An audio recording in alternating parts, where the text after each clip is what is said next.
पुढची बातमी 3000 कोटी रुपये खर्चून सुरू करण्यात आलेल्या मुंबई मोनोरेलनं मंगळवारी शेकडो प्रवाशांचा जीव धोक्यात घातला।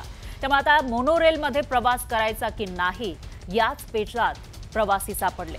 तिकडे याच मुद्द्यावरून विरोधकांनी सरकारला लक्ष केल्याचं दिसतंय आणि नेमकं कशा पद्धतीने राजकारण सुरू आहे, आरोप प्रत्यारोप सुरू झालेत, बघूयात या रिपोर्टमध्ये।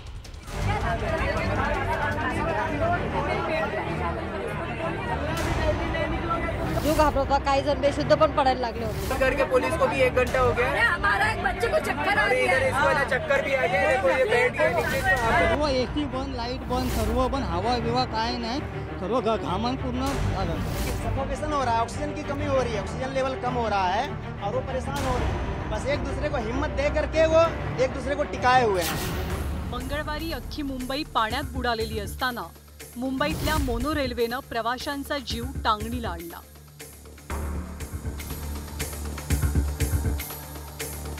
पावसामुळे लोकल ट्रेन आणि रस्ते वाहतूक ठप्प झाल्यानं मुंबईकरांनी उंचावरनं धावणाऱ्या अशा मोनो रेलमध्ये आसरा शोधला।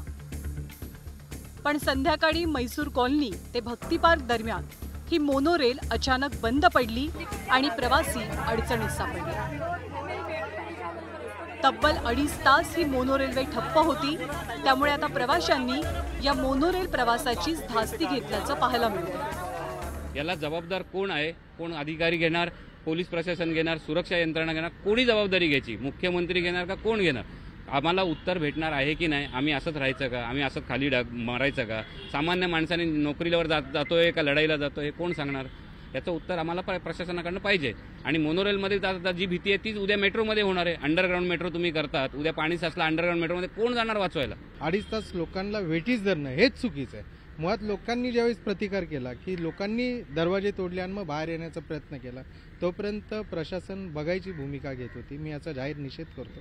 त्याच्यामुळे काय आता मोनोरेलमधनं जायचं की नाही हाच मोठा प्रश्न आहे। मंगळवारच्या घटनेनं एकीकडे प्रवाशांमध्ये भीती पसरलेली असताना मोनोरेलच्या दुर्घटनेवरनं राजकारणही रंगल्याचं चित्र आहे। विरोधकांनी मोनोरेलच्या घटनेवरनं सरकार आणि प्रशासनाला लक्ष करत टीकेची झोड उठवायला सुरुवात केली, तर सत्ताधाऱ्यांनीही विरोधकांच्या टीकेवर पलटवार केला।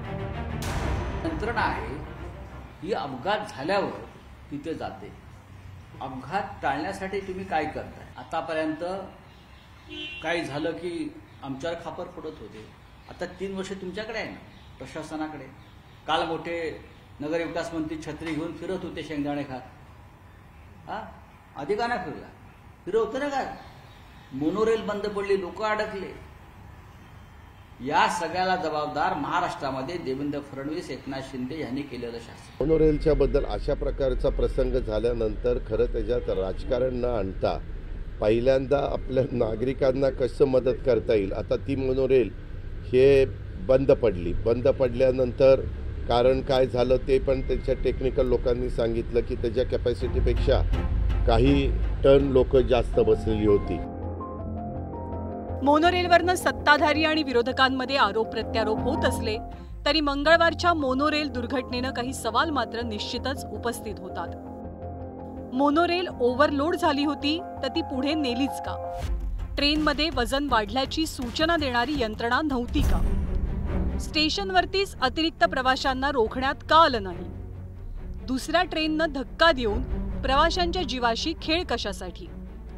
इमर्जन्सीसाठी कर्मचाऱ्यांना ट्रेनिंग दिलं जात नाही का? आणि मोनोरेल प्रवाशांच्या सुरक्षिततेबद्दल प्रशासन आणि शासन गंभीर नाही का? खरं तर मंगळवारी मोनोरेलची झालेली दुर्घटना ही काही पहिलीच नाहीये।